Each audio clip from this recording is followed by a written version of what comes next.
Scripture tells us, right, that like God is a loving Father, that we are, adopted as children of God.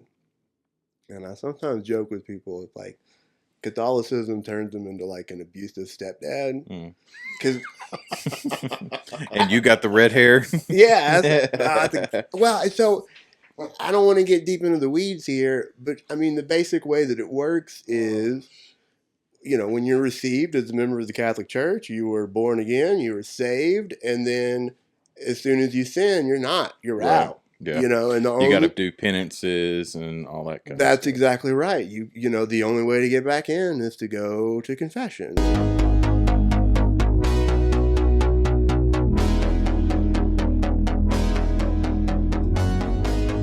All right, welcome back to another episode of Two Dudes, One God Pod.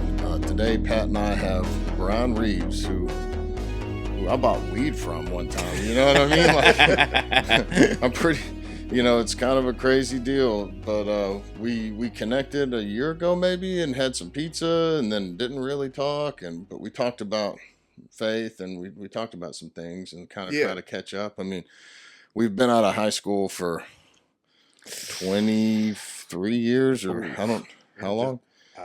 2003.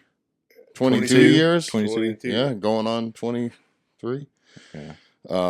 But anyway, he reached out a couple of weeks ago and said that he was thinking about doing the podcast, and he reached out about a week ago and said he would do it. And we scheduled him for today, and he, like many of our guests, has some notes, and we really want to give him an opportunity to get through some of this stuff that he feels led to share, and I hope y'all enjoy it. It's going to be a good one.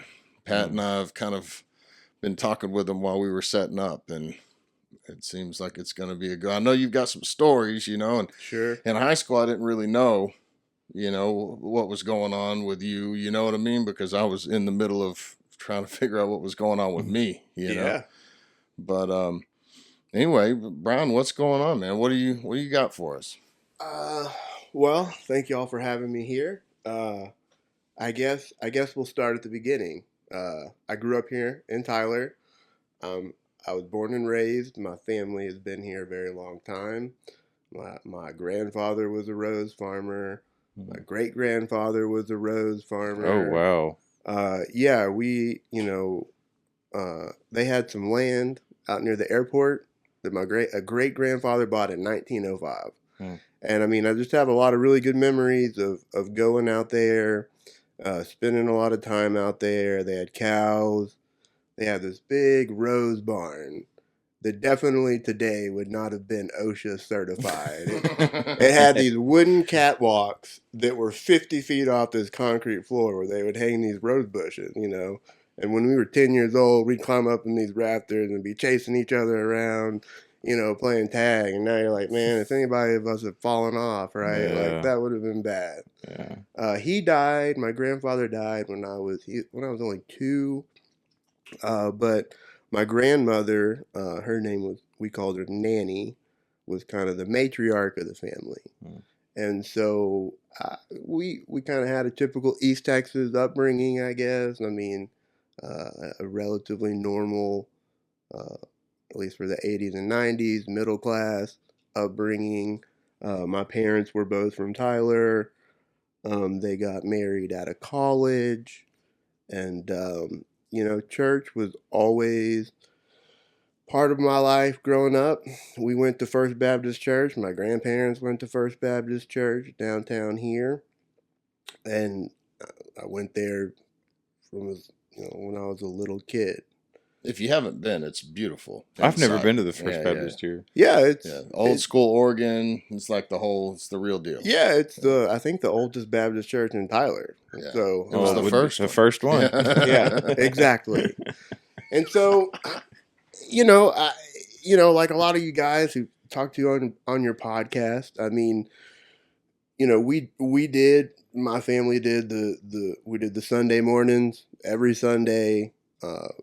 Back then they had the Sunday night church. We were there, Wednesday night youth groups, church camps, all that kind of stuff. That's very typical Baptist Culture. Vacation Bible school. Vacation Bible school. Yeah, you name it. Bible drill. Yeah. Bible drill. Oh, absolutely. Bible drill. I don't know if they do that anymore. Yeah, I think so. We did it. Yes, I did all that stuff.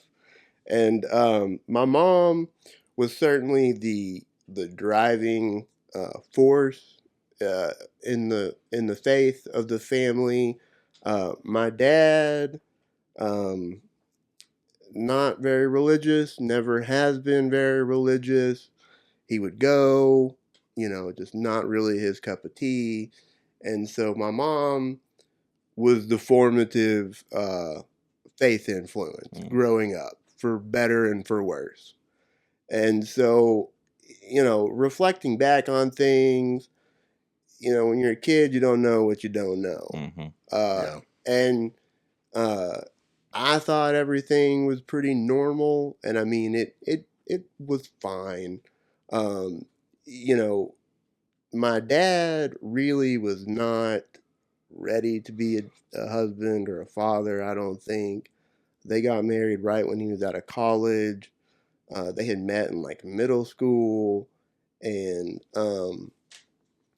he went to college, got into partying. My mom was never into that, and so when they got married, I just think he wasn't ready for it, and so he would be out drinking a lot at night, and I didn't really know that. You can kind of sense like when things are up at a certain point, like something's off. He would never, never any kind of like physical abuse or anything like that, but he would come home at like 9:30 or 10 o'clock at night, like every night. Right. And so what did he do for work? Various things. He was an accountant. He was a used car salesman for a while, and we will get to that because that's part of the story. Okay. And so my parents didn't have a good marriage, and I don't think I realized that at the time. They were pretty good about keeping it behind closed doors. But I mean, I'm not telling you anything they wouldn't tell you yourself these days. And so they didn't have a very good marriage. And with my mom being the formative faith influence, I'm grateful for it now. But I don't think that works so well with boys in particular. And so, so I did all that stuff growing up. We went to Sunday church, Wednesday night, youth camps, all that stuff we just talked about. And, I got baptized when I was 10 or 11 or 12. And the truth is, I don't really remember a lot about it. I don't remember why I did it. And, looking back on it, I don't think I was saved at that point in time. I mean, I'm sure, maybe you guys have similar experiences. Like people start getting baptized. Your parents want you to get baptized. I get baptized. Yeah. I mean, there's always, people are people. And so, there was probably an element of just wanting to do what everybody else is doing. And so, I remember from a pretty early age, I started having questions. And I am a very, intellectual guy. I've always read, like I was reading Jurassic Park, which was like 500 pages in like third grade. Yeah, me too. I'm very interested into like history. So I'm just very bookish. You were asking the hard questions, weren't you, at Sunday school? You were like, what about this? And they're like, don't ask us that. we don't talk about that here. Pretty much, and particularly my mom. I mean, I just have a very clear memory when I would have been maybe 12 or 13 years old of going out to the car in the parking lot after church and asking my mom, basically saying, I don't get this, right? Because this would have been after I was baptized. I was like, if I'm now saved, like, why not sin all I want, right? Like, like why should I be good I'm at covered. all? I'm insured. That's right. Like, let's let grace abound, right? And I don't remember what her answer was, but it wasn't a very good one. Or it certainly didn't, help to keep me on that track. And so there was no one thing that I could really put my finger on as far as like why it didn't click when I was a kid, but definitely by the time I was getting to be like 15, 16, uh, and maybe this is just kind of a normal experience, but I was kind of, going through the motions, doing whatever, but it wasn't really connecting or having any kind of an impact on me in any real kind of way. Um, and so uh, everything in my family started to get flipped over starting in 2002. Uh, so, That was your junior year? yeah, that would have been our junior year. So I mentioned that my dad had been or was a used car salesman, but he was really like the manager of the small lot, car lot. And I still don't know all the details of it, but basically what happened was, my mom sometimes would give me like the debit card to go get money out of the ATM machine or whatever. And this would have been March or April maybe of '02. She gave it to me one day. I went to go get money out of the ATM, put the card in, put in whatever I wanted, the cash, and it ate the card. It gave me some kind of an error message. Oh, that's weird. So I told my mom about it, and like she didn't really seem to know what the deal was either. We were both going to find out very shortly that my dad had been uh, either arrested or charged with basically felony white collar Oh no. fraud charges. And I'm not, even to this day, I'm not 100% clear on what exactly they did. It had something to do with the documents that you submit to the government on car titles. I don't know all the details, but And you're a lawyer. yeah, I am a lawyer. That's right. Yeah. But I wasn't then. Yeah, I mean, proctologists don't know a lot about the heart. Exactly. And so, this was towards the end of our junior year. And I mean, very quick, everything, what had happened was they put in some kind of freeze on the funds in the bank accounts while they were doing this investigation. And that was why it ate the card. And so, I mean, very quickly, you realize, like, this is not good. He gets arrested. It's on the front page of the Tyler paper with his mugshot. And I mean, Tyler's still relatively small, but it was really small back then, Well, it was big enough that I didn't know about it. Yeah. You were busy. Yeah. In '02, I was really busy. Yeah. And so, so everything starts moving really fast. Was it just you? You have any siblings? It's just you and your mom and your dad? It was my mom, and I had a brother who was 3 years older than me, and I'm using the past tense, and we will get to that as well. He was off at college at this time, though, so it was only me who was at home, and so within just the space of 3 or 4 months, we had to sell our house. The house I'd lived in my whole life, basically. Well, where was the house at? Was it over here or down in Flint? See, I feel like I remember you living like around Holly Tree Drive. That's where we Reek moved Road. to. That's right. Okay. That's right. Yeah, so because I grew up around the corner there. That's right. I remember your old house. Yeah. So that was my grandmother's house. Okay. My nanny that I mentioned. She had at one point, sold all that land because she was living out there by herself. Moved into town. She was in a little. Like a 55+ community. I remember because I pull in with my music and you were like, "No, turn it off." Oh yeah, absolutely. I mean, it's a little retirement community. It's like independent living, but it's townhouses and it's small, and so we sell our house. We have to move in with my nanny. I mean, this is probably August of my senior year, which is, not, so it's now my dad, my grandmother, my mom, and me living in this little bitty house, which at the time I hated, of course. And that was probably, I guess, the catalyst to kind of... You had like a Nissan Sentra, didn't you? It was an It was Altima. an Altima? It was an Mhm. Altima. Yeah. Okay. I mean, Dead that ass. was that was a catalyst, I think, for really kicking it over the edge a little bit. I guess I had been kind of like curious about drugs up to that point, but when all that stuff really started to break open, you start going through all the like, why is this happening, God? Why Mhm. me? Yeah, absolutely. And so that was when I started smoking pot, and I started doing it a lot, really fast, and moving into other things really fast. So I mean, this was probably like, I mean, by April was probably like first time I smoked. By like the end of the summer, like mushrooms, pills, whatever.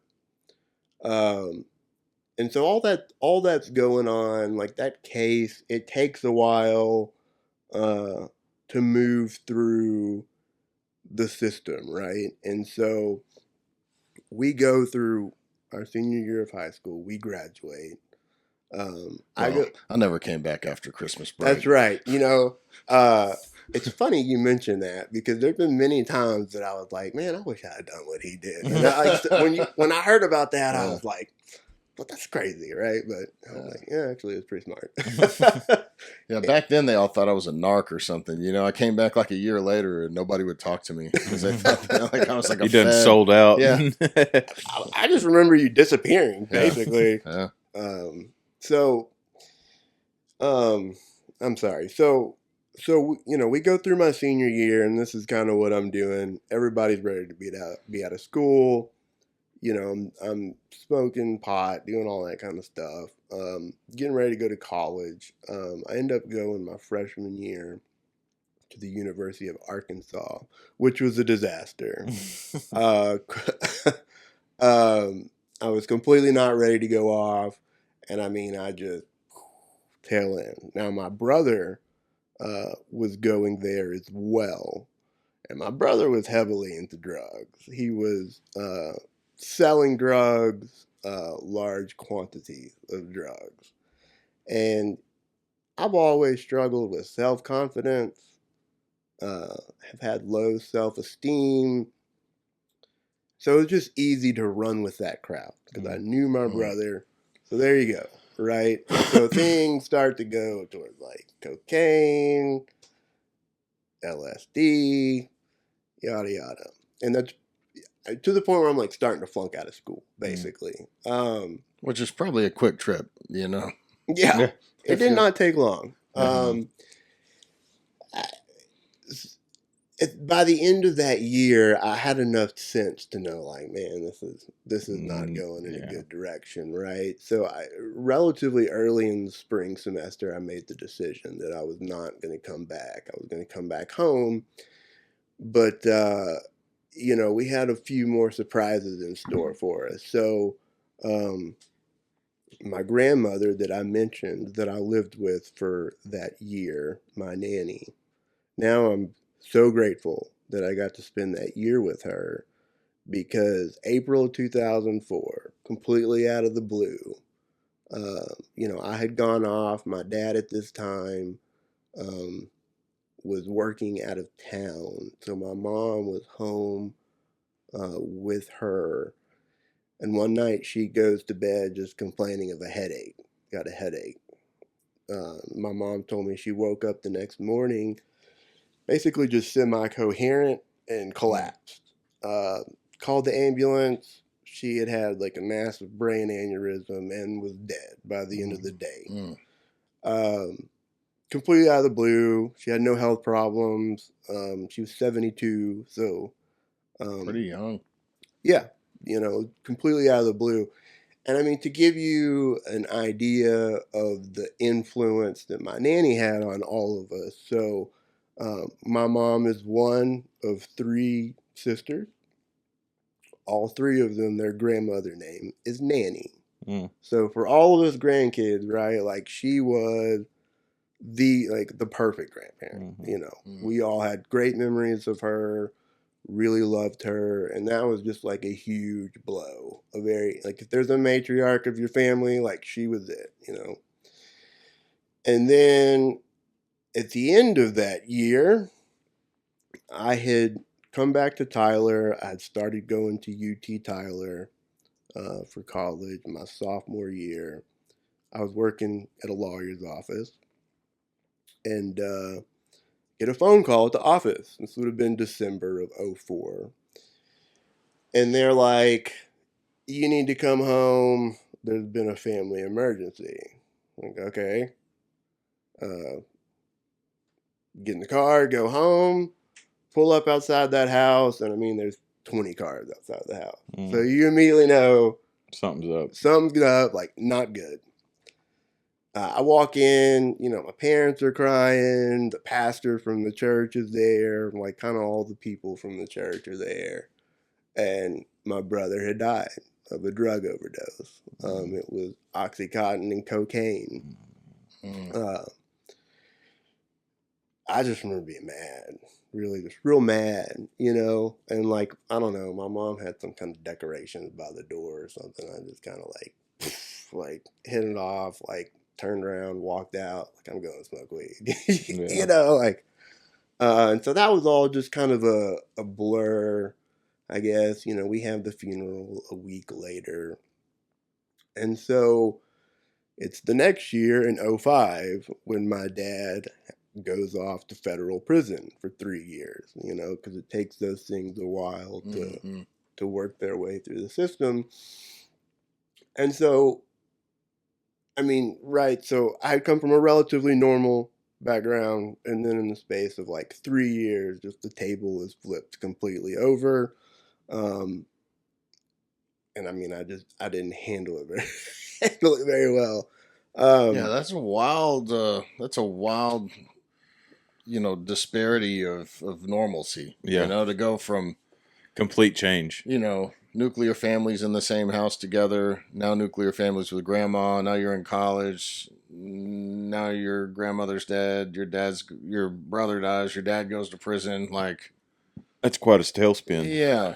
I mean, who could have done better than you in that situation? I guess is the question I come up with. I'm like, well, you're saying, oh yeah, my whole life flipped upside down and I didn't handle it well, but like, Did the best you can. I mean, given the circumstances of being in Tyler. Your mom and dad didn't really prepare you. Yeah. And I guess that's when I look back, because I feel like my home life when I was a kid had a lot to do with where I went, like drug use, decisions I made, and then I got clean, and then I was an adult, and then I had culpability for my decisions. Once I got sober, then I had a choice to continue to use drugs or not, right?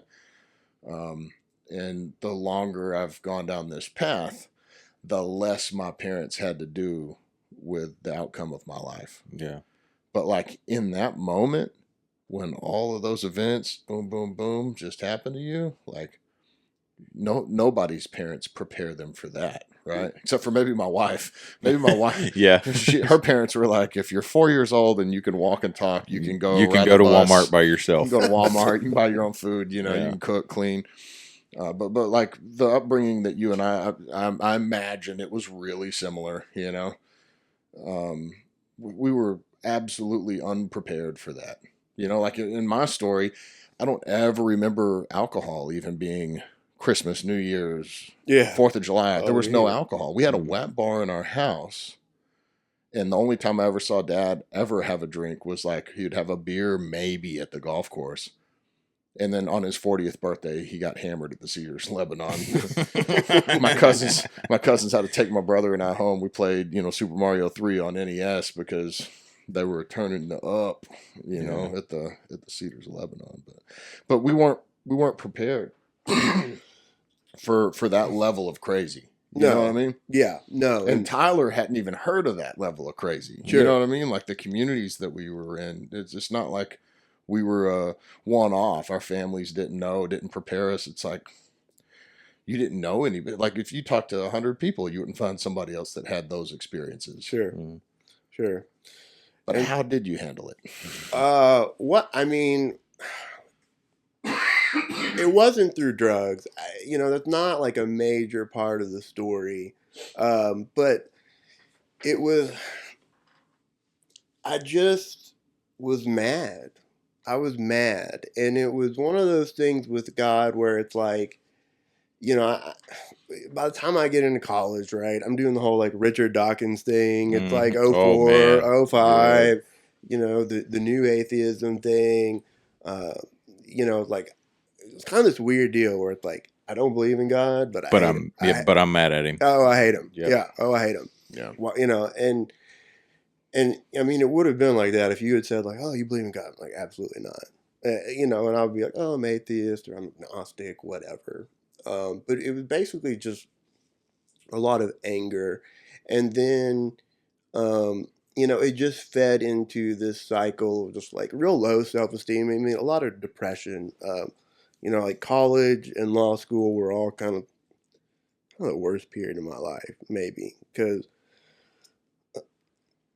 you know, I just was not sure of myself. I didn't have an identity. You know, I kind of onboarded, you know, after, you know, like by the time I got to like, I was 18 and I had the choice. Like, I'm out of church, right? Mhm. Not going to church, have no interest in going to church.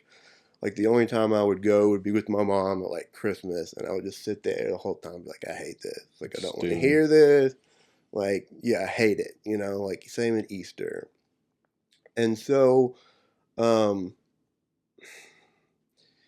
so I just kind of onboarded a lot of, you know, sort of, I guess, liberalism or whatever you want to say. Like, you know, I've always been into politics. So I got super into, you know, being a liberal. And at the time, it was like the Iraq War and George Bush. And I'd like go around with anti-Bush stickers on my car or whatever, you know. But really, it was just I mean, it was a very dark time in my life. It was a very depressing time in my life. I struggled to make friends. You know, a lot of the friends that I did have were just like weed buddies, you know. Um, and so it just was a very dark and bad time. Um, and you know, what I'm going to talk about next is going to be like, I'm going to make it vague deliberately about when this was, you know, but one of the other things that I struggled with was I was not good with girls. I mean, I had no self-confidence, no self-esteem. And I mean, you know how it is at your age. All you want to do is get laid, right? Like I just want to get laid. Mm-hmm. And I wasn't a virgin, but it had been a very long time since I had, you know, not only been with a girl, but like dated a girl, kissed a girl, Talk to a girl. yes, any of that. I mean, Mhm. I would talk to him, but you know, wouldn't go well. And so, man, you know, one day it was like I met this girl, and it's like she smiled at me, and I was basically putty in her hand. You know what I mean? Like, and we met through work, and you know, we had a good time. So she gave me the time of day, and so we went on a few dates, and it basically turned into like a 6 week fling. You know what I mean? Yeah, for me it was awesome. Uh, we definitely had sex several times, and then it was kind of like she's ready to move on. You know what I mean? Like she's kind of done. It's like I'm like, hey, let's meet up again, right? Yeah, let's hang out. And it's definitely like she's moving on, and that is what it is until you know, maybe it had been a few weeks since we had seen each other. My phone goes off at like 1:30 in the morning. You know, it's next to my bed. It rings. It's like one of those old Nokia phones, you know, like really The bad. bricks. Yeah, really bad. I mean, you can get pictures by that time, but they're really grainy. You can probably guess. She sends me a picture, the pregnancy test, a positive pregnancy test. Oh yeah, and you know, I have all the thoughts that you know anybody would have. Like, hey, you know, this is really bad. I don't want this. This is not in the plan. I'm not prepared for this. You know, whatever. Is it really mine? Yeah, yeah. Is it real? Yeah, yeah, it was real. It was real, And so, you know, I did what I thought you were supposed to do. I was like, well, how do you want to handle this? What do you want to do? And she was like, oh, I want to get an abortion. I was like, okay. Uh, I mean, I honestly did too, right? But my value system had become so screwed up, I think, that it was like, I was being a real man, right? Like I was Mm-hmm. supporting her choice, you know what I mean?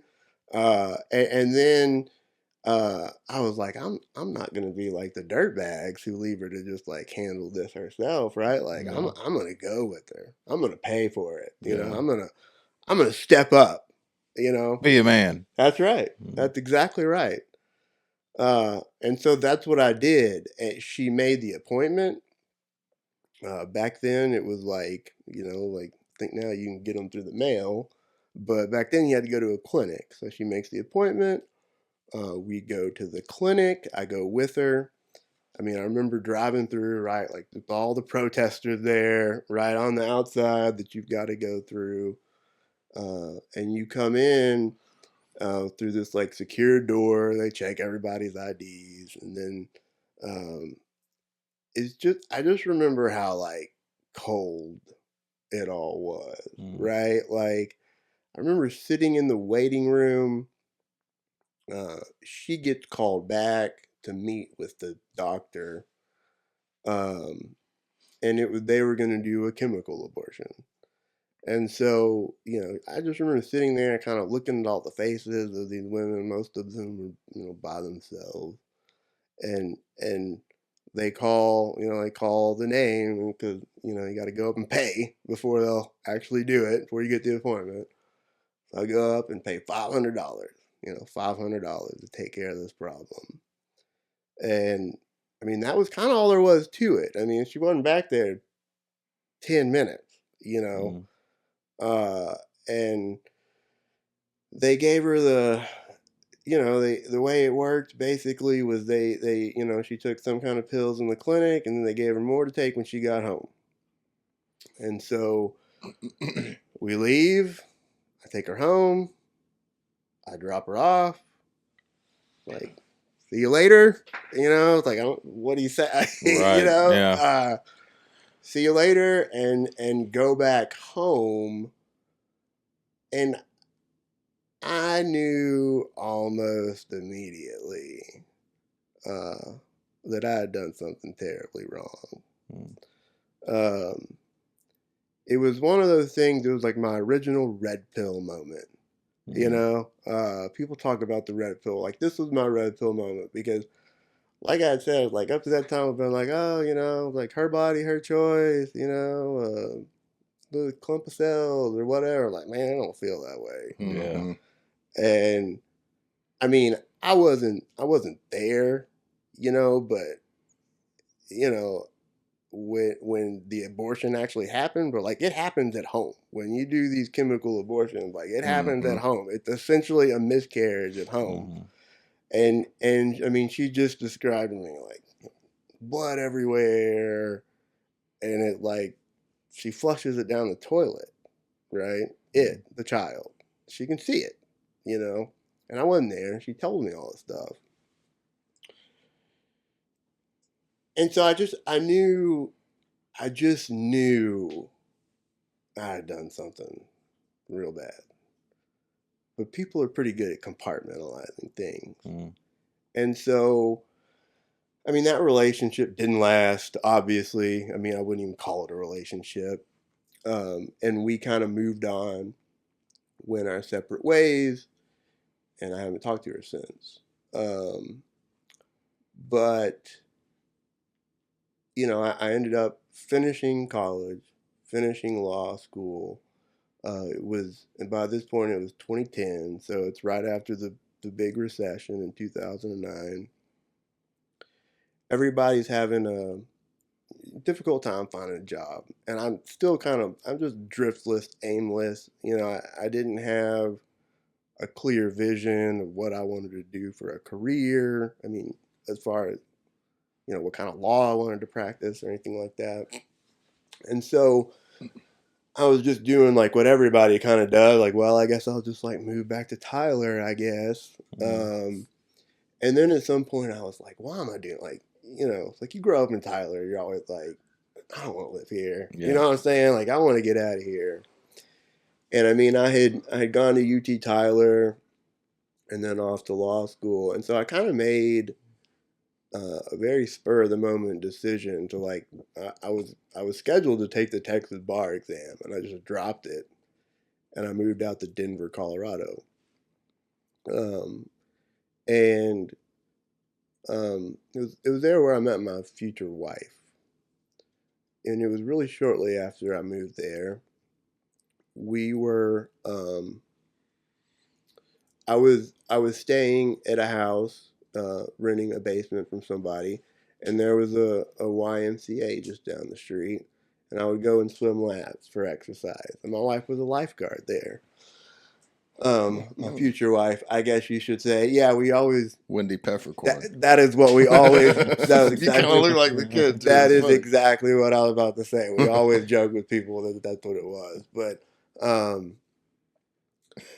we talked for a while, and it was the biggest coincidence, I guess, if you believe in coincidences. But she was wearing a Texas Tech shirt. And I was like, oh, are you from Texas? I'm from Texas. She was like, yeah, I'm from Texas. I'm like, what part? She's like, Tyler. I'm like, What? I'm from That's wild. I know. I'm What? like, I know. And so I'm like, I'm from Tyler. Why are you wearing Texas Tech? No, from Tyler. And so, I guess that was just kind of the natural opening,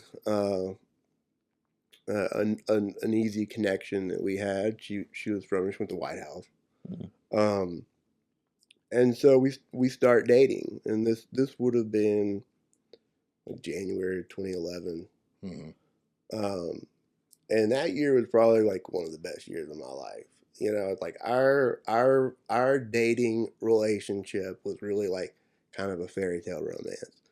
She had just moved out there that year to go to school, and so she was new, and so we're doing all the fun stuff in the mountains, right? We're going skiing, we're going hiking, we're enjoying all that stuff, and it was a very great time. I mean, we clicked,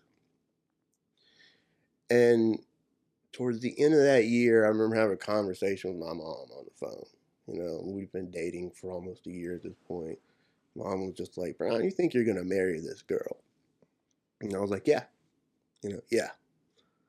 And in hindsight, that was significant to me because my mom had not divorced my dad. So my dad got out of federal prison in 2008. And she had been very adamant that she was not going to divorce my dad. And now I mentioned at the beginning, like they'd never had a great marriage to begin with. And I remember back when all that was going on, asking her, like, are you going to divorce him? She was like, no. She was like, I made a vow to God. Like, I'm not going to divorce him. And so I had that example of faithfulness, but this is all in hindsight. And so my girlfriend, we move in together as we always do, right before Thanksgiving, and a few weeks or a month or so before that, she had started feeling like I'm having this pain in my leg. She would go to like a chiropractor, do an adjustment, wouldn't go away. She'd go to like an orthopedist, and they're like, oh, you got a muscle sprain, whatever it is, and it wouldn't go away. And I mean, eventually, they start running tests, and what they discover is she has a baseball-sized tumor wrapped around like a nerve that here in your belly that kind of runs down to that leg, and that's what the pain was coming from. She had cancer. And I mean, again, it was on, it was like a replay of those 3 years, right? Yeah. Where it like instantly becomes a whirlwind, and like everything you thought about where this was going, tables are flipped upside down again. I mean, within like 2 weeks, she's in for major surgery, major surgery. They go in, they try to remove this tumor, and because of where it was, it was hard to get to. It was wrapped around this nerve. I mean, the size of a baseball, literally. Then after that, they do radiation, and every report we're hearing is surgery went well, radiation treatment went well. So it's like, okay, by the time we get to March, we're done with radiation. This will be March 2012. And we're thinking, all right, I mean, that was bad, but like things seem good. And now we're kind of like thinking, hoping we're going to move forward here. We were sitting on the couch watching TV one night. She kind of like twisted her neck or turned her neck and was like, what is this? And it was like a lump in her neck. Mm-hmm. Like, oh man. So of course we call the doctor the next day, and they're like, you need to come in like right now.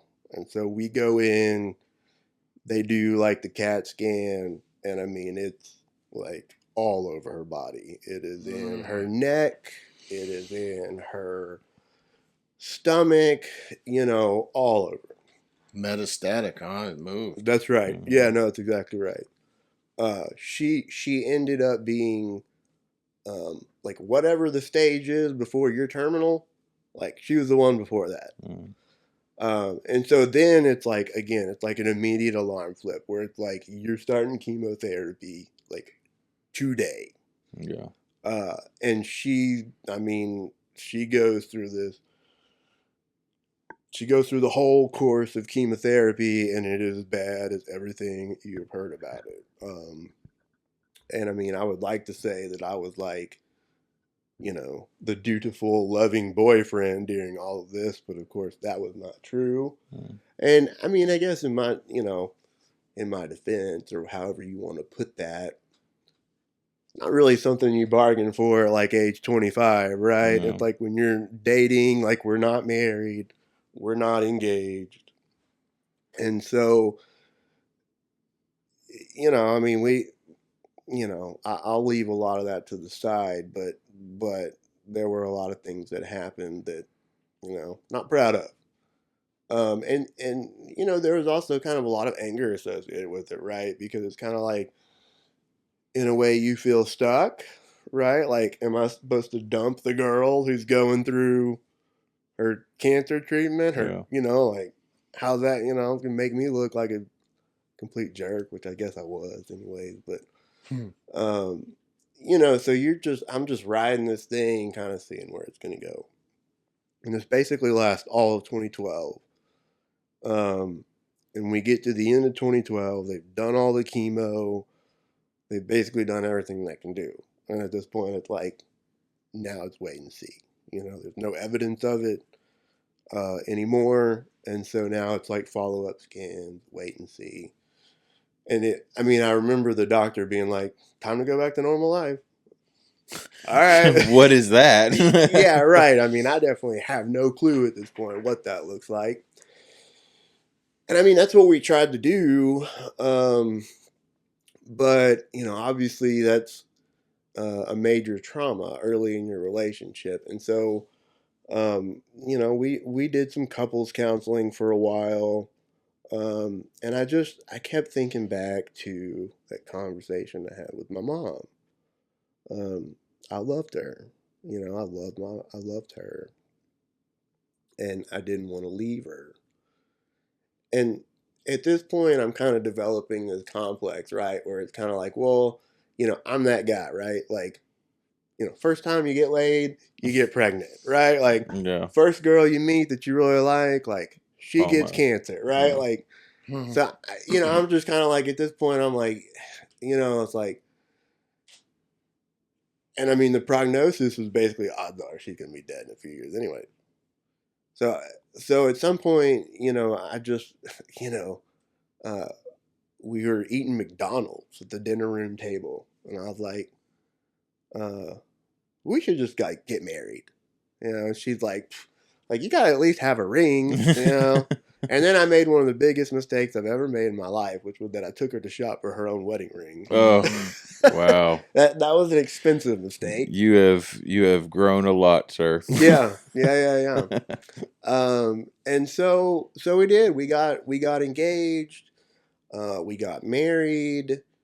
And this whole time, she's doing follow-up scans. And at first it's every 3 months. Then eventually it becomes every 6 months. And obviously every time one of these things happens, you're kind of like on pins and needles, waiting to find out what the results for. And it's just always, it's clean. It's clean. It's clean. So good.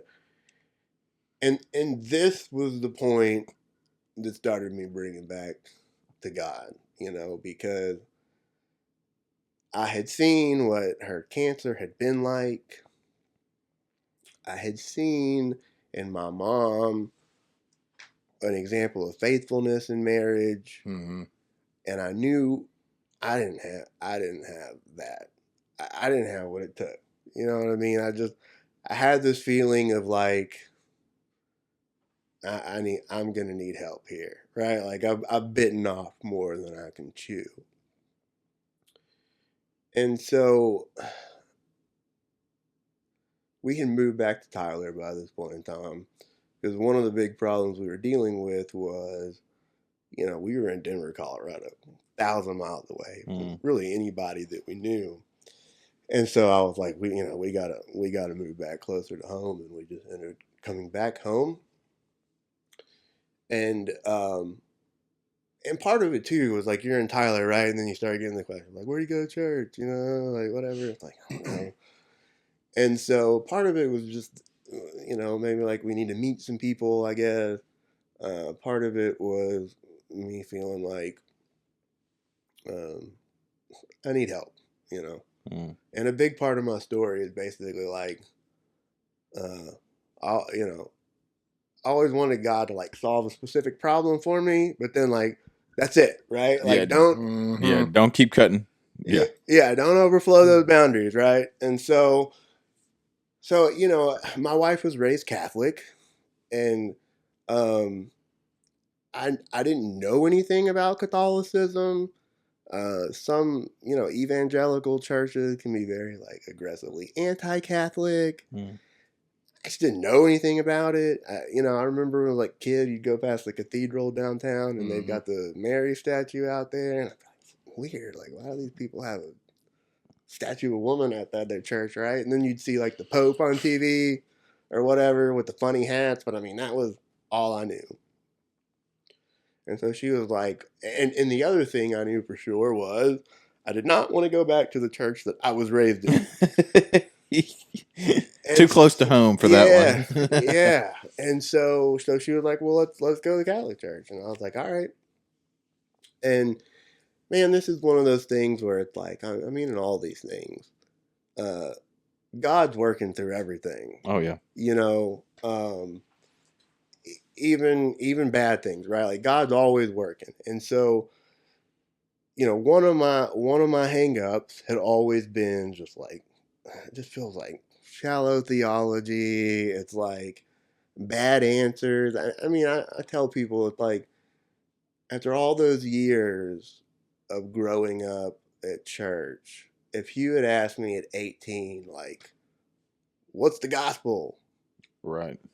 I would have been like, Jesus loves me? Yeah. Right? Like, yeah. I mean, I really had no, I don't even say like a skeleton. Like no flesh on the bones. Like I didn't have like a skeleton to put those pieces together. And so we visited Catholic church, and I was immediately attracted to it. Part of it was the worship style, the very ritualistic style of worship that I really appreciated and still do. Part of it, a big attraction to it, was the intellectualism of it, right? Like I'm sure y'all have all had an experience of doing like a Bible study where everybody's kind of just like spitballing some interpretation of scripture, and it's kind of like, sometimes I'm like, it's like 2,000 years old, guys. Like, we're not the first people to sit here and like Right. study this, right? And so, they have their what they call the catechism. It's basically like you got questions, we got answers. It's like a 1,000-page book of Church like, fathers, all the histories, all that kind yes, of stuff. all that stuff. Yeah, and I mean it's A to Z of like what is sin, what was the significance of the fall of Adam, and Right. all this kind of stuff, which I've never been exposed to any of before, right? And so I immediately was attracted to it. And one of the things that I remember in particular was, over the years, I have built up this very hard heart towards God. Mm-hmm. Um, and the very first service that we went to was the pair, like they do readings. And the gospel reading was the parable of the sheep and the goat. Mm. And it's I was hungry and you fed me. I was thirsty and you gave me drink. I was a prisoner and you visited me. And I couldn't tell you why that touched me the way that it did, but for some reason it just, I guess that's what scripture does. It's it's identifying with your suffering. Yeah. I think that I was actually reading that passage the other day, and when Jesus is putting himself into that role, you're understanding that he is identifying with the suffering that you have been through, and I'll say you personally, because it sounds like you've been around a lot of suffering throughout your years, and the reality is that Jesus knows what we're going through, and he's experienced that stuff. So sorry, I just that's just something that really stands out to me in your story. Yeah. Um, yeah.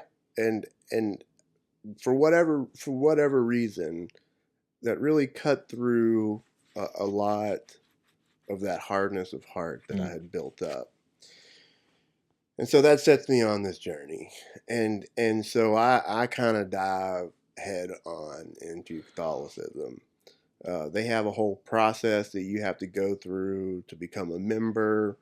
Basically, like you take classes for a year, and then you receive your sacraments. They have confirmation and then first communion.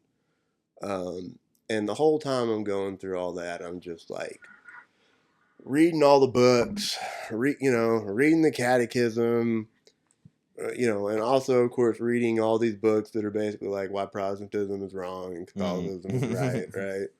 right? Um, and and I'm just, I was deeply attracted to it because of the worship, but also, the history. Like I love history. There's a deep sense of history there in a church like that, and like I said, the intellectualism of it, right? Like they have answers. If you got Mhm. questions, they have answers. You may not like the answers, but they've at least got an answer, Mhm. and there's no ambiguity around it. And so that process took about a year. This would have been about the end of 2015 was when I came into the Catholic Church and became a member. And um, for a few years, it went pretty well.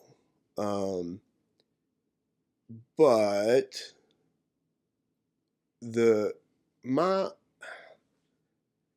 ever since I came back to faith or started to come back to faith, my feeling about it has always been like,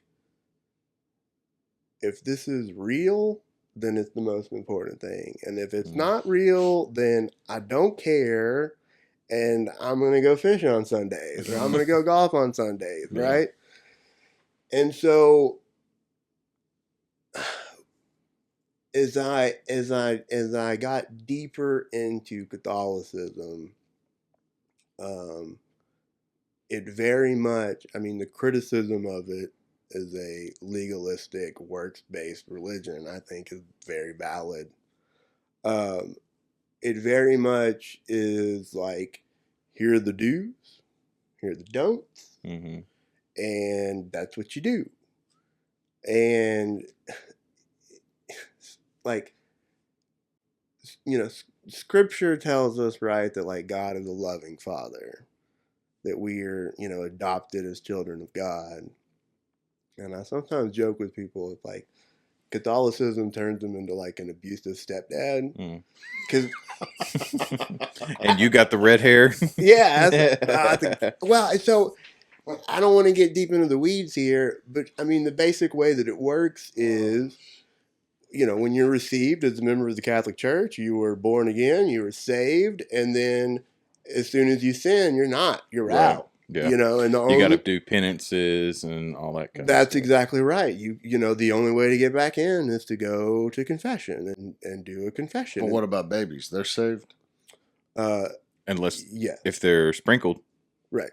Yeah. They baptize babies. But then they're out. Yeah, exactly. Yeah. So the idea Like they is say no to their mom or dad, now you're out. then you're out. So that's one of the theological. I've seen like an animation that tried to explain it because people were giving us a lot of heat because I think there was a perception that Pat and I were negative about the Catholic Church. Yeah. And like I'm be the first one to admit that like I don't understand any of it. Yeah. And like it's been helpful to hear this kind of deal, but like I watched this animation thing on Mm. YouTube. I think I've seen the same one. And it was like, the baby and then it's good and then it gets baptized and then It's extra but then good. it does something and then now it's down below this thing. There's like this whole Yeah. there's like levels. Yeah, Is that right? It was yeah, like, something like that. Yeah, I Okay. mean, it definitely is like, it's like I said, it's like you're saved, you sin, you're not saved, and you better Right. hope you don't get in a car wreck on the way to the confessional, because if you do, you're going to hell. Okay. Listen, dude, like I had similar thoughts to that because I was raised Pentecostal, and I remember like teachers telling me, if you sin while you're driving down the road, then you're in a car crash, then you die and go to hell. And people are like, I'm always just asking forgiveness, and I was like, that doesn't sound like a loving father. That's like, you mess up, you're out. You shouldn't have said that bad word in traffic. And the more that you start to really that's the thing, is getting to know who God is. I mean, how many times do you need to be saved? Right. I mean, I was saved 1,000 times whenever I was growing up, I think Baptists are a lot of times. Yeah. The church can't. Like it's one of those things where I think that we as humans know that we're not good.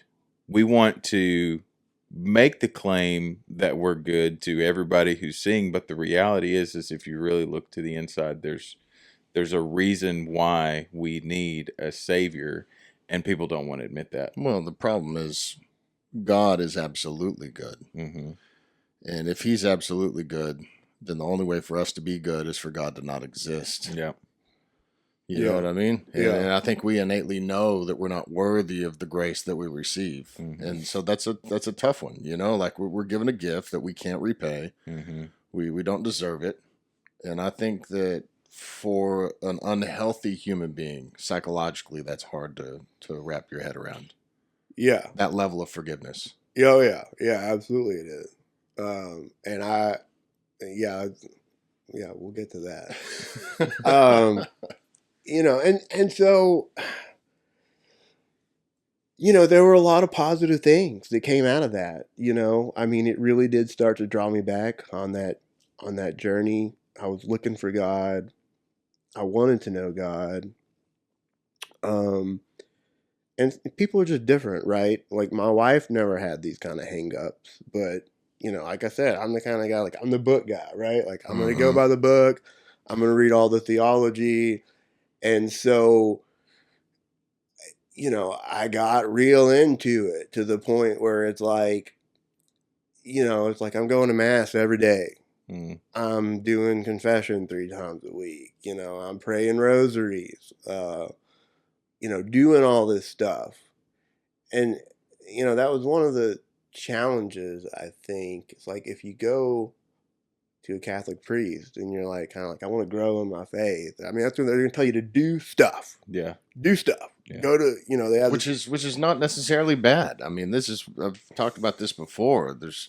There's some ritual and recovery books and readings and I got a lot out of. I didn't really know how to pray, so like learning the prayer of Saint Francis of Assisi, learning the Lord's Prayer. These things were helpful to me, but I don't think they're exclusive to the Catholic religion. Right. You know what I mean? No. Yeah. We've got our own form of legalism for sure.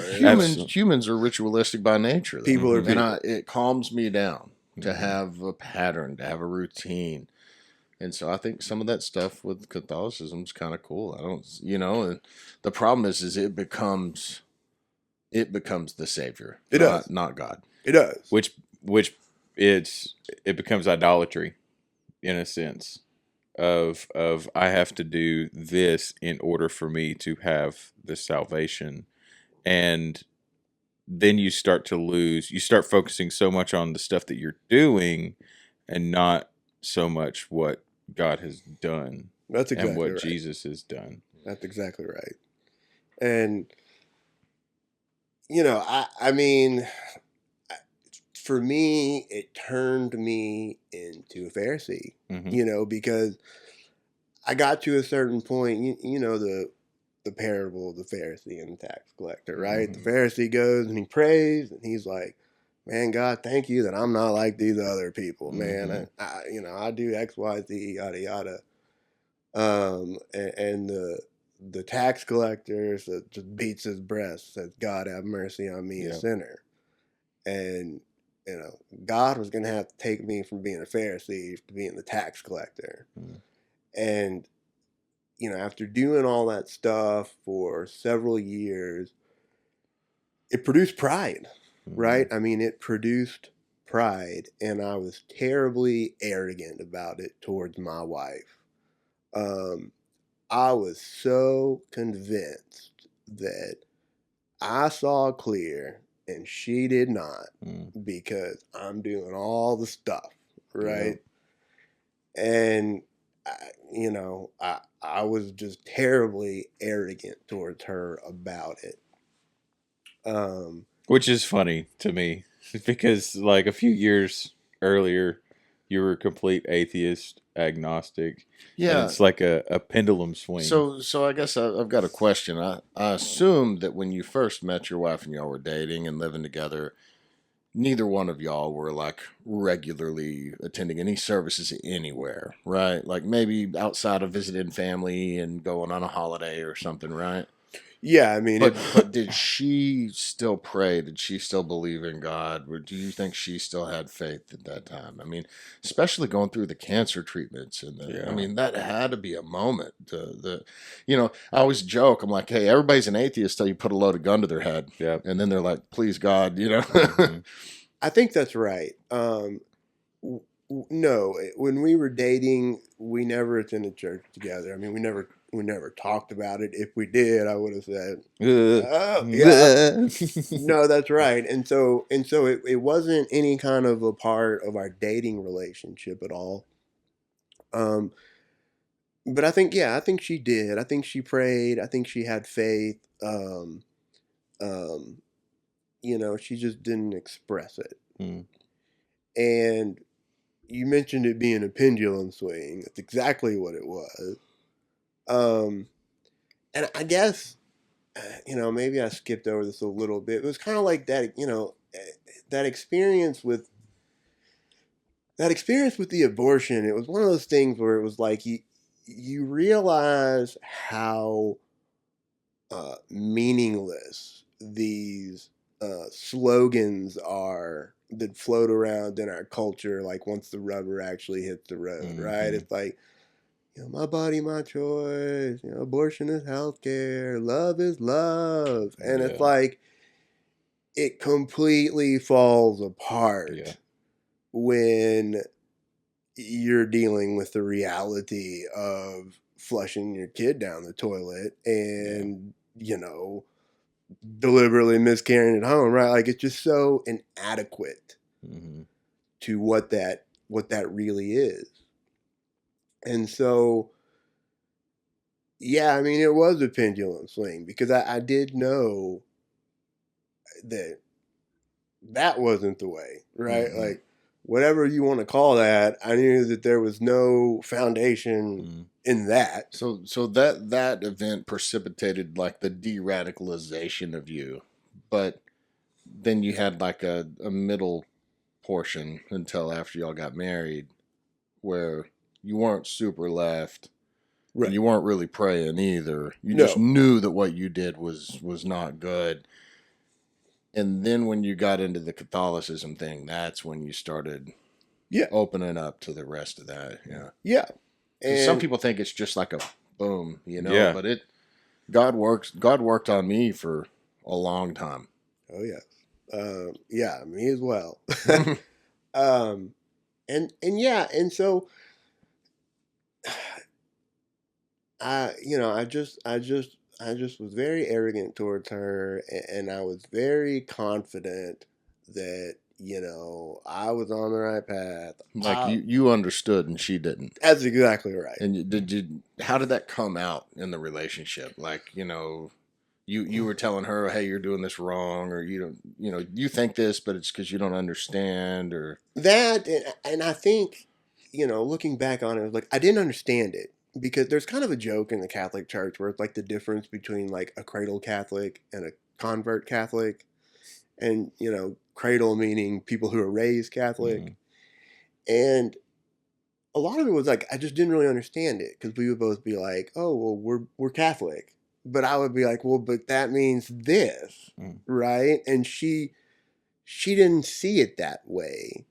And so, sure, I mean, I would try to. that makes perfect sense. Yes. So like I was raised at church, right? And I ran away, 15 to 30, didn't go, went for a little bit at 30, quit going, started going, during or just directly after my last, my first divorce, hopefully my only divorce, and then married my wife, and she did not believe, and we went to church, and then she got saved. And so I'm getting to watch her. She's effectively a convert, it's a very similar situation. But I'm watching her, and I'm almost jealous of her level of understanding because she's getting to learn all of this as an adult with 2 master's degrees. Yeah. And I got taught when I was a kid, and I was really stupid. I was like the smartest idiot that ever went to Green Acres or any of the churches I ever went to, and so I'm more childlike in my faith, probably similar to your wife, who's just like, oh, that's just what it is. But then you're like, wait a minute, this is why we do this it. is what it says. Yeah. Right. Yeah, and so it's the opposite dynamic in my relationship with my wife, which is funny to me. Yeah. Yeah. And so, that caused friction for y'all though. Like, absolutely. She was like, "Whoa, dude," Right. Yeah. So I'm like off to the races. I'm gung ho. And then I'm trying to get her to do all this stuff with me, and she doesn't want to do it. And I mean, you know, like Catholic, like it's like not going to church on a Sunday is a sin, right? It's like, they have special days during the week when you're supposed to go to church, or it's a sin. They call them mortal sins, but I don't want to get into all that. And so I mean, like I said at the beginning, like I've always felt like, well, this is real, right? And so I'm like, if I don't do this, like I'm going to hell, right? Yeah. I mean, that's what they say. It's what it says. And so sure, it became I just am browbeating her, like trying to drag her to all this stuff she doesn't want to go to, and yeah, it was toxic. I mean, it turned extremely toxic for our relationship as we're about to get into. So around like I started having some doubts creep up. It started maybe in like 2018. And there was another scandal, another sex scandal Mm. involving a very high-ranking Catholic churchman, and his name was Theodore McCarrick, and he had been the Archbishop of Washington D.C. And um, the thing that really kind of threw me for a loop, because everybody, I mean, every church has, obviously, bad apples, whatever. But the thing that kind of made that one stand out to me was like this was like when you go back to like the early 2000s when all that stuff was really breaking out with the child abuse in particular. He was the point man. Yeah. He was the like guy who led all the like commissions to develop the new policies and to do all this. So he was like the guy Mm. who was like in charge of their response to this crisis. Mm-hmm. And then it basically comes out like 2018 like, oh yeah, he's been an abuser for like 50 years too. Yeah. And it's kind of, I looked at that and I mean, I don't think at the time I knew, it's kind of like the Jeffrey Epstein thing, right? It's Yeah. like,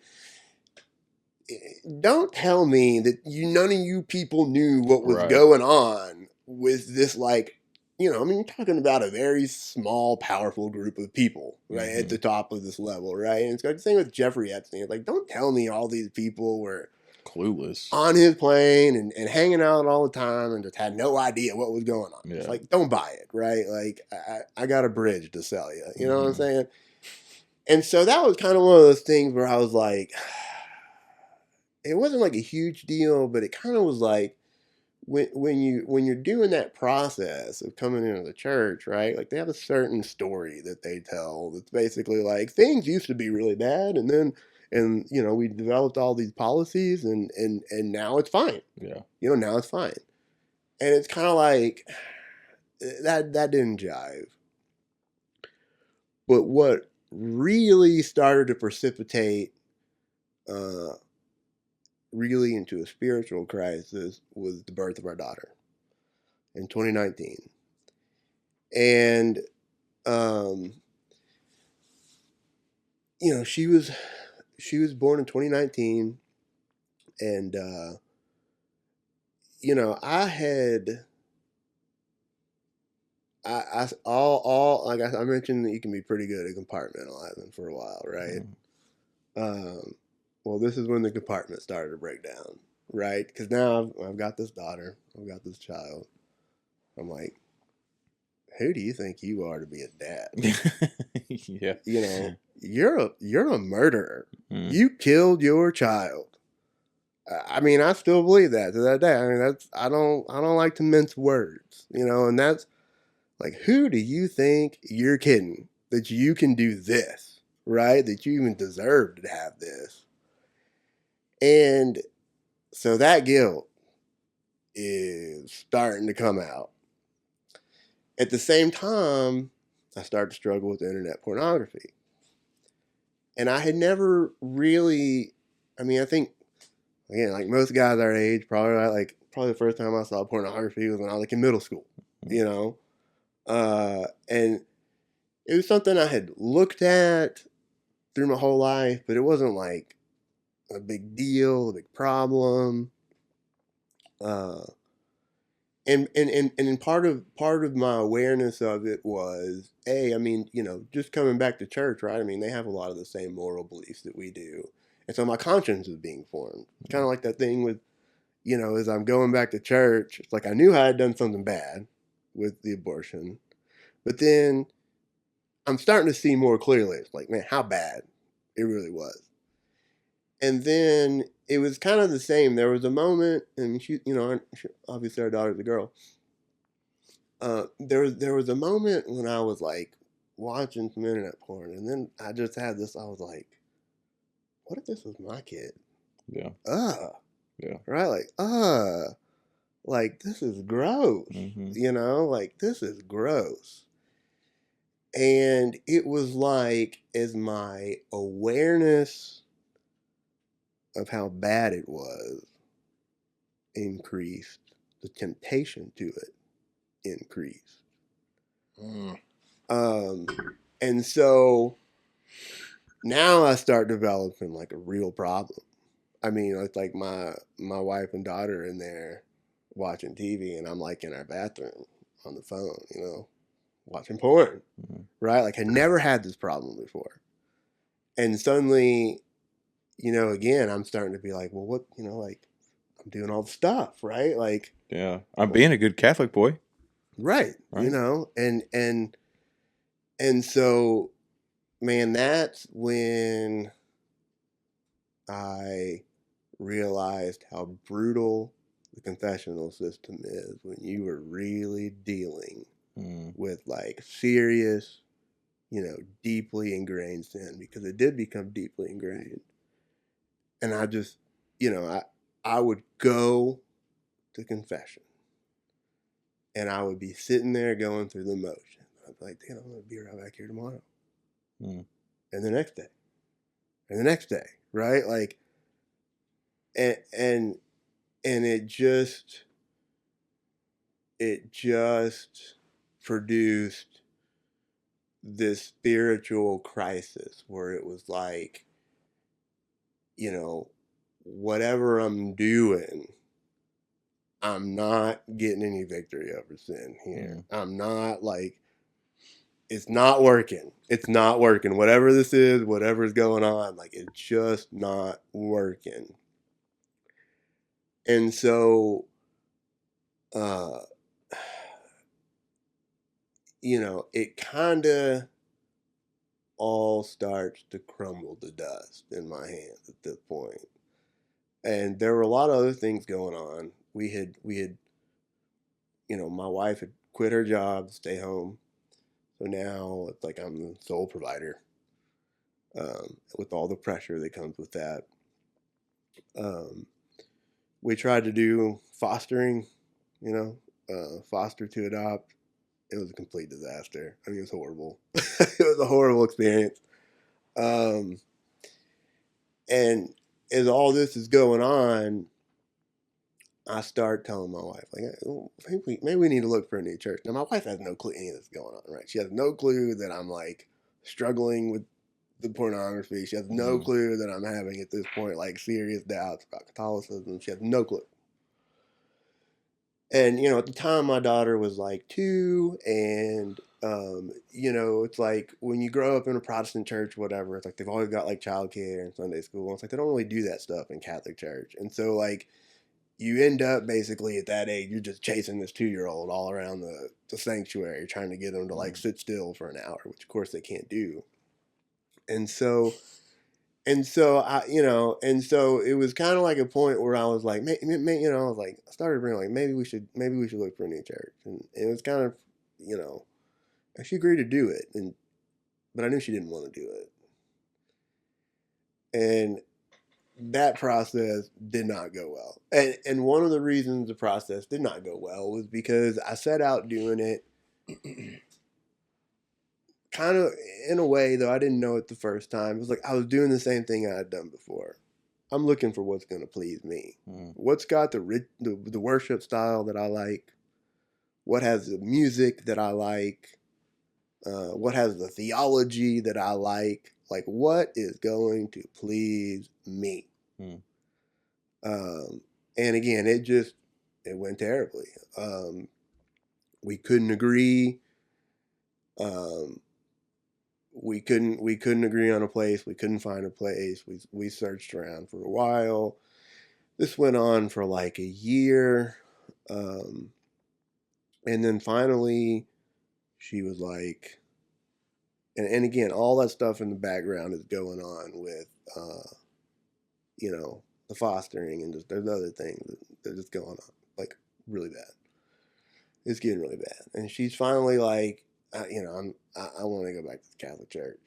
And I did something I shouldn't have done, which was that I agreed to do it.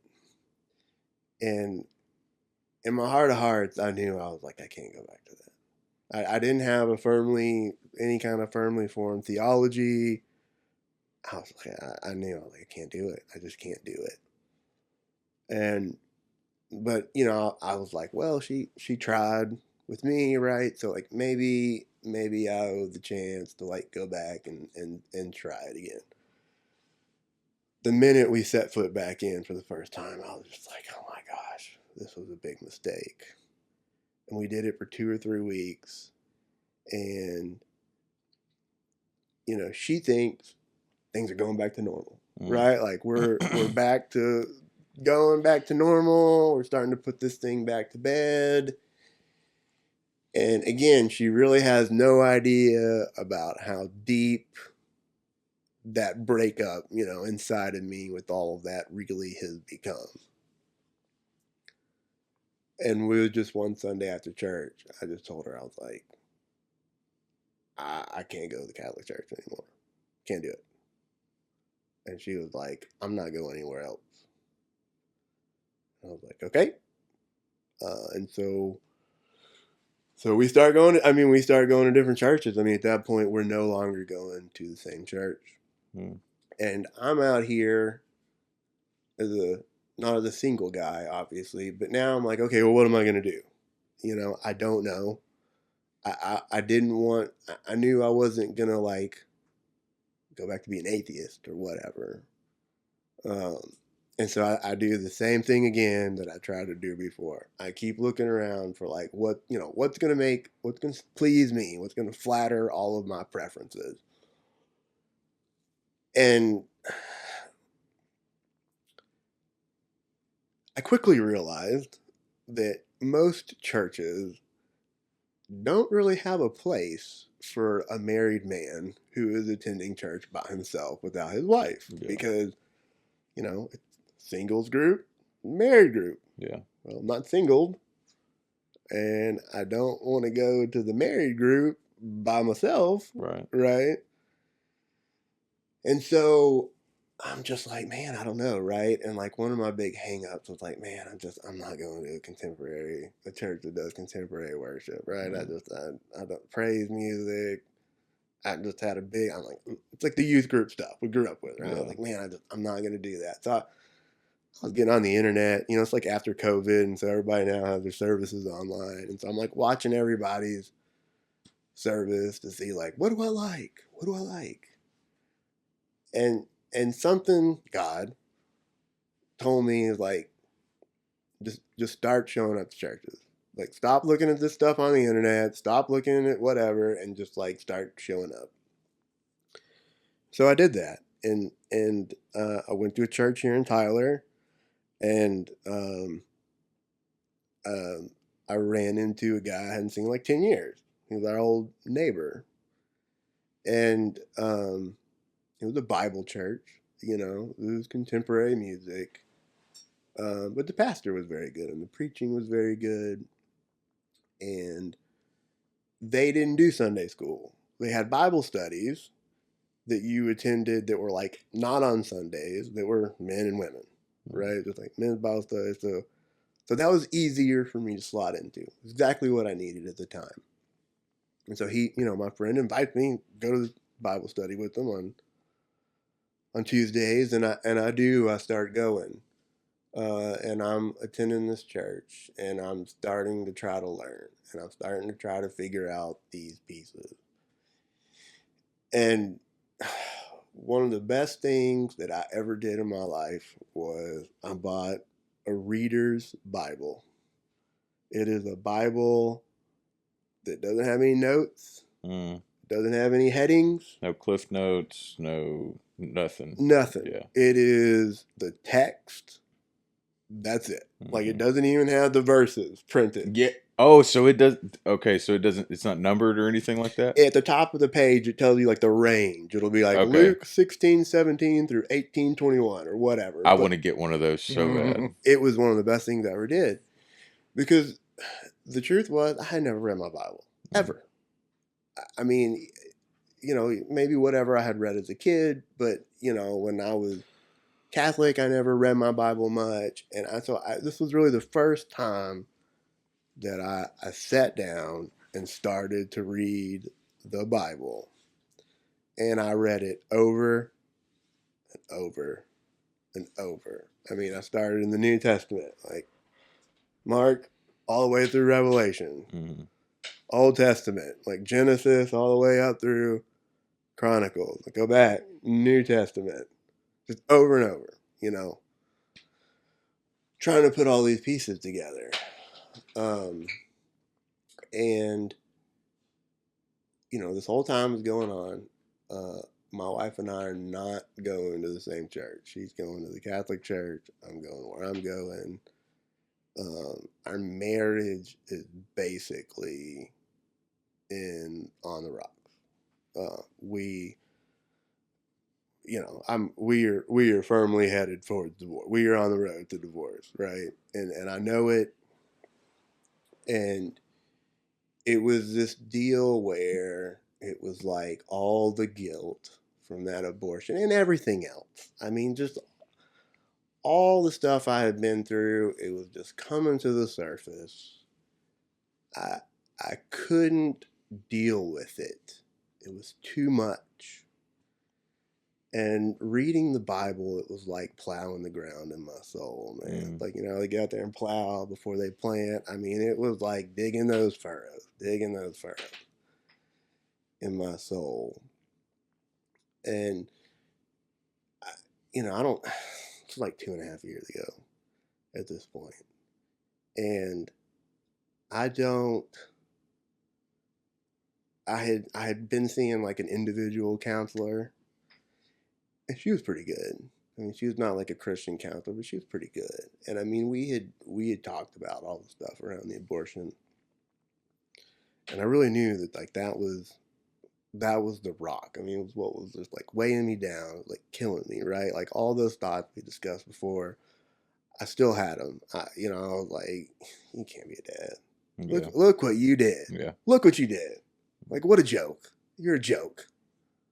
And same with my marriage, right? It's like, I was super Catholic, so convinced that this was the deal, and was so arrogant about it towards my wife, and like it just fell apart in my hands like dust, know.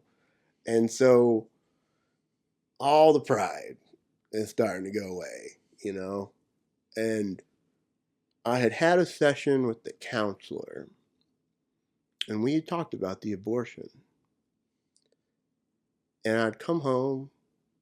It was the middle of the day. I'm crying. I mean, I'm weeping tears. And y'all know Psalm 51, the one David writes. Repentance after Bathsheba. Oh yeah. Man. Burnt offerings and sacrifices you don't desire, but a broken and contrite spirit you will not reject.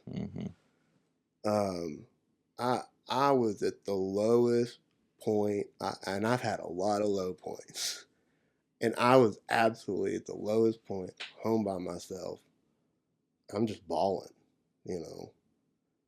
And y'all know the sinner's prayer. Everybody knows the sinner's prayer. My sinner's prayer was 3 words: help, God, please. Yeah. It was the most sincere prayer I've ever prayed. And he answered in a way that I didn't deserve. And I've told very few people about this, but I saw God. I saw a vision of God, whatever you want to call it, same thing. It was white light, and I could see my child in it. And it was a voice, and all it said was, "It's okay. It's okay. It's okay." Like over and over and over. And the light was like the greatest comfort you can imagine, the greatest peace, the greatest security, the greatest love, the greatest forgiveness, like times infinity, right? Yeah. Times eternity, right? It was all those things just radiating off of it into my soul. And in those words, I heard, like, your child is okay. Here she is. This is where she's at, right? Like, she's with me. Like, that is okay. And you don't got to keep killing yourself about this anymore, because I blotted out that transgression. It is as far from the east as from the west. I remember it no more. And I mean, it didn't last long. a minute. That was when I was born again. That was when I was really saved. And I mean, it is, since that time, you know, it was pride. At the end of the day, it was all pride. I wanted God to take care of problems for me. I didn't want him to be Lord of my life. I didn't want him to assert in areas that I didn't want him in. And as I had been reading the Bible so much, I want, the words at the end of Romans 7, going into 8:1. I want them on my tombstone. Wretched man that I am, who will deliver me from this body of death? Thanks be to God through Jesus Christ our Lord. There is no condemnation for those who are in Christ Jesus. And that's just, man, that I finally understood grace. I did not understand grace. It really sounds like you had the death of pride and the birth of faith. Yeah, like at the same moment. Yeah, because I know, like, whenever we get into our prideful selves, and I'm doing all this stuff, I'm doing all these things. Like, there's no evidence for pride other than yourself, but the evidence of faith is God Himself and the things that He's done for you throughout your life that you maybe even don't even remember. You know what I mean? Like, there's things that I can think back on, and then I'm like, wait a minute, I didn't see God in there in that moment, but He was doing it for me. but He was always right there. All I ever had to do was just reach out in faith and trust Him. And I think that, for my life, there's been so many moments whenever my pride gets in the way because I'm so smart, because I know this stuff. I've done all these things. I've been all these places, but the reality is I just need to sit down at the table that God prepares for us. He prepares a table for each and every one of us every day, every moment. All we have to do is take that choice and sit down and actually trust Him. Um, so what happened? What that was 2.5 years ago, Yeah, right? yeah. So, since that time, it's just been a process of learning obedience. Mm. Um, and I'm still learning that. I mean, there has been a lot of healing in my marriage. There's still ways to go. We are not. We are going to church together now. Oh, okay. That's a development since the last time I talked to you. Because I Yeah, think y'all yeah, were still. yeah. We started that in January, and I'm obviously hopeful and encouraged about that. Um, there's still a lot of damage. I mean, my wife justifiably, why should I follow your spiritual leadership? I Right? mean, You're an asshole, dude. no, I mean, and again, so much of all of that was frustration at the end of the day with like, man, why won't she just do what I want her to do? Right? Like, why won't she just do what I want her to do? And I so, think Catholics, Protestants, and atheists have had that question for thousands of years, yeah, regardless of who yeah, you are. yeah, yeah. And so, she was well within her rights to be like, I'm not going to follow you. Yeah. I'm not going to follow you through all this again. And so, things have gone, I mean, way, way better than I deserved. I just, I try to not, I deliberately have kept away from like reading deep theology books and trying to just learn about who God is Mm. and who I am. And Sorry. Are y'all going to a Catholic church together? we're at Green Acres. Oh, okay. We're at Green Acres. That's cool. And it it's been I mean, it's just been incredible. I hesitate to tell people about that in the past because it's like, hey, I mean, partly it's like I don't want to sound crazy, but Right. Yeah.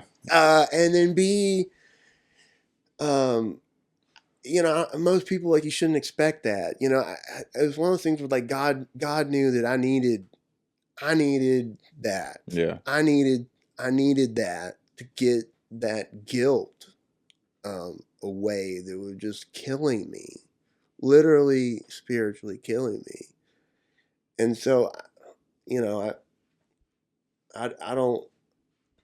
I've hesitated to tell people about it, but then, one of the things that came to me in prayer was like, man, that didn't happen, so that you can keep it to yourself. Yeah. And so that was basically why I reached out to you to do this. Well, that's awesome. I didn't expect any of this. It's been amazing. One of the things when I listened to like y'all's first podcast, yeah, you're talking about yourself. Ugh. Trey, when we were in like middle and high school, I just thought you were the dopiest, dumbest, like, whatever. And, I heard about everything that was going on with your dad and just all those things you talked about. I was like, man, like, you don't know what's going on with people. Yeah. And so, yeah, I mean, it's one of the things I've had to learn too, right? Is not to judge the book by its cover. And I think you found that through faith. You know what I mean? 100%. Yeah, like because we can have our set ideas. I mean, I'll be honest. Whatever Trey told me that you were an attorney, and you walked in a couple of hours ago, I was like, "No way, this dude's an attorney." Right. But then I find out what kind of attorney, and I'm like, "Oh, Yeah. okay, that makes total sense." Yeah. But it's interesting because when you were at your most prideful in atheism, you were all about the self, all about the things that I want to do, but then you swung the other way to the pride of Christianity and Catholicism. Isn't it interesting that the pride that crushed him was the righteous pride, but then it wasn't the what I mean? Right. Yeah. But then also, I think your wife has been seeing that faithfulness, that faith being built, and that's why she's willing to go to church with you again. Because before, she may not have been able to identify it and be like, this motor scooter is prideful. But there's something about prideful people that whenever we see them, we're either like, there's something off with that, or we want to go capitalize on it. You know what I mean? Oh, yeah. But when faith is produced, then you start to see the fruit that comes from faith, that comes from being obedient to God and surrendering ourselves to that. The fruit's not for the tree. Exactly. But, interesting. I think she's an LPC, like a master's level counselor, so she could probably see the pride. Yeah, probably. I had some conversations with Brian. I was like, bud, you're in a gunfight with a spoon. Yeah. You're not gonna be able to fight your way out of that hallway. But dude, this stuff's super crazy. Super crazy to just see the. I'm so happy that y'all are going to church at the same spot. You know what I mean? Yeah, I mean, you should come to Wilderness though. We'll see.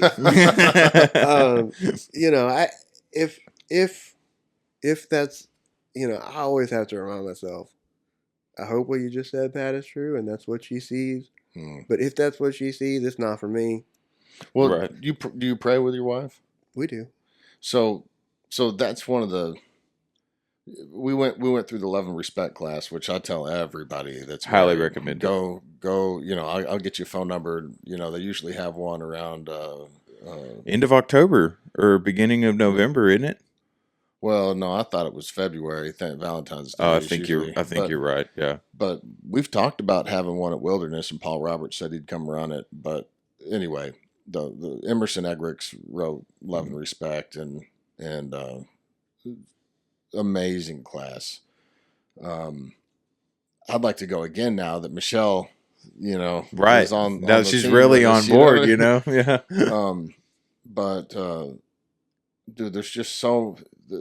I think the devil hates marriage. Hates marriage. Yes, sir. Hates marriage. And like I've said a couple episodes ago, it's like now that, since Easter when my wife got saved, I feel like it's been harder. Yeah. Like things were easier before, Yeah. and but just praying with my wife, and like I prayed with her, I don't know, a month or two ago, and I still just feel so unqualified to lead her spiritually. Yeah. It's just a weird thing, and um I know I'm not praying enough with my wife, so I'm probably praying with her tonight, you know what I Yeah. mean? But it just, there's some power there, you know Absolutely. and I know that had to be a painful time for you when y'all were going to separate Yeah. churches. It absolutely was. I mean, talk about pride, right? Like you got to eat humble crow at Yeah. that point, right? Like everything is bad, Mhm. and in all the roles that are most important to me, because obviously it was having an effect on our daughter and Hmm. on the relationship with our daughter, and so uh there's nowhere to look and be like, I'm failing here. Mhm. It's not failing, I Yeah. failed. Yeah. But you're called to lead, and I think a lot of men, maybe some might listen to this podcast. Like this is a great example of you refused to not lead. You continued to trudge forward, trying to find true north, trying to follow what God wanted for you and your family. And I think a lot of marriages get in trouble when the husband concedes to the wife or gives up all leadership Yeah. and then just kind of chases the wife's desire. Yeah.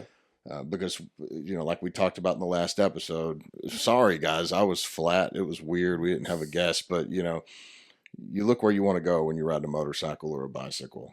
And every time I got in a wreck in my life, I realized that I was not focused on Jesus. Mhm.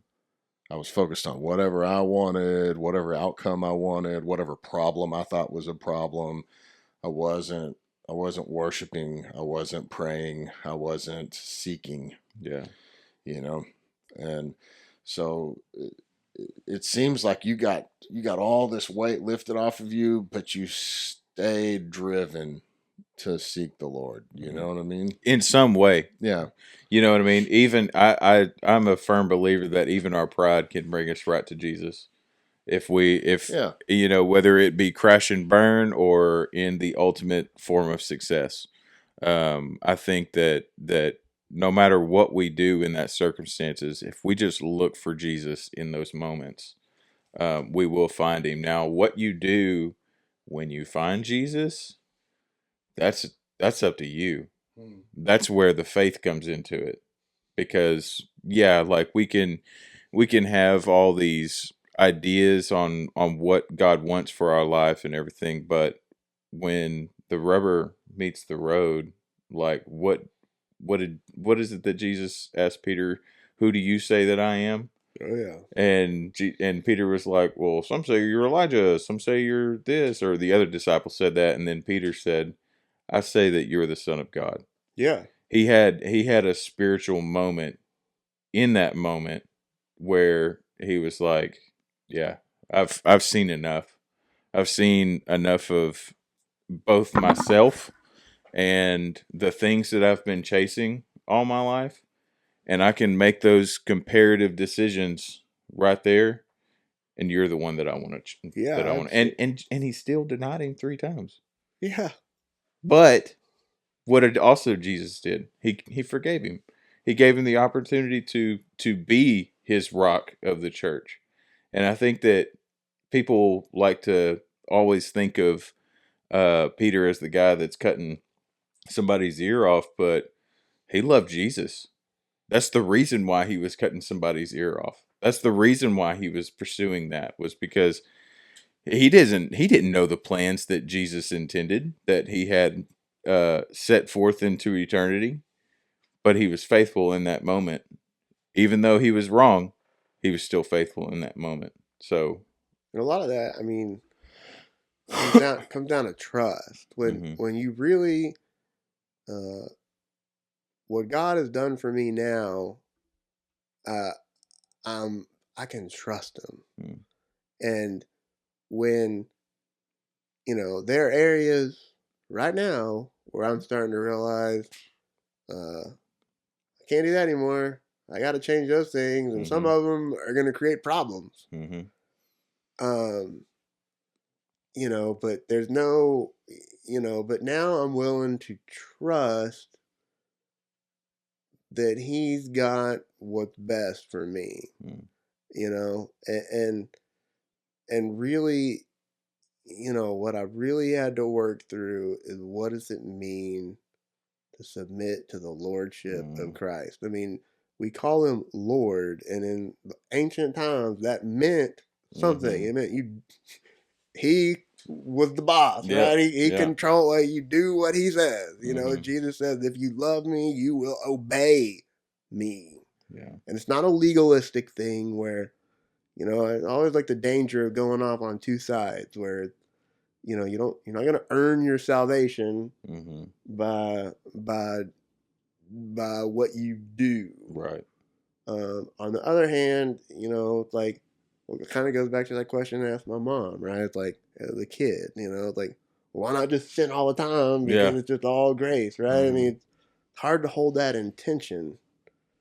And so that's really what I've been working on, is just being obedient. And that was why I came here, was because I just, that was what He wanted me to do.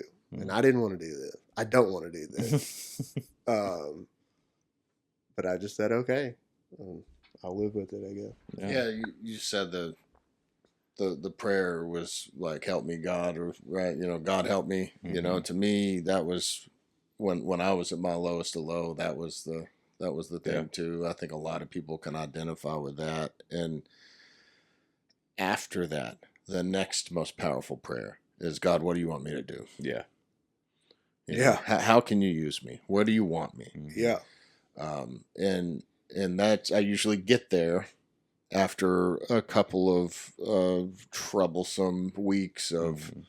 God, I just wish this one thing would work out. You know what I mean? yeah, Whatever it is absolutely. that I really want. And then finally I'm like, well, that's not working. Okay, God, I remember. Yeah. Just show me, show me what you want me to do. I'll do that. Yeah. I'm done. Yeah, You know, and uh, that's precipitated in my relationships and my with my wife, my children, my friends, work, Mm. finances, all those things, and so for a lot of my life, I really turned over the drug and alcohol stuff to God, but like the finances and the romantic yeah, relationships, like I didn't really want him to mess with that. oh Right. You yeah, know what I mean? That's inconvenient for you to get into Yeah, well, that. maybe he doesn't want it to work out, Mhm. and I think it's what's interesting is I think God allowed me to push a little longer in a couple relationships that in hindsight I was the last one to know. Mm. yeah, I should have bounced. Mm. yeah. No, it's like, after you've driven in the ditch. I think you said something last week about, like, learn this lesson over and over, or whatever. It's kind of like, after you've driven yourself in the ditch so many times. I know what Jesus says when He's like, "Take my yoke on me and learn from Mhm. me, because it's easy and light. Mhm. It's not a burden." Like, Yeah. I Mm-hmm. know what that means now. Yeah. And so, everything, I just I'm always like, I didn't do nothing. Mm. Right. I didn't do nothing. God did for me, Mm. and that's Yeah. always what I try to remember. Yeah. Was there anything on those papers that you think you missed, or? Oh, probably, but I think we've hit the highlights. Yeah. Cool, man. This is a wonderful episode. Yeah. I really enjoyed it. Dude, it's been a blessing to have you here. Yeah. I think this is a really strong episode. Mhm. And I appreciate you being open and honest about your story, because I think there's power there. Yeah. You know, somebody's going to hear this, and it's going to be a message from God, not just Brian Reeves talking. You know what I mean? Well, that's why I did it. What I hoped for. Yeah. Yeah. All right. Well, cool. Man, that was a lot. Yeah, I got through it better than I thought I would. You did great. You did great. There was a couple times I was like, he's going to cry. You wouldn't be the first person. Yeah, definitely. All right, well, that's another episode of Two Dudes One God Pod. What do we got next? Rhino Vosloo, South African big game hunter. Our second South African. Yeah, buddy. And then maybe after that, we got somebody famous. Possibly. All right. I mean, you just got to get on schedules. All right, cool. Well, thank y'all. Thank you, guys.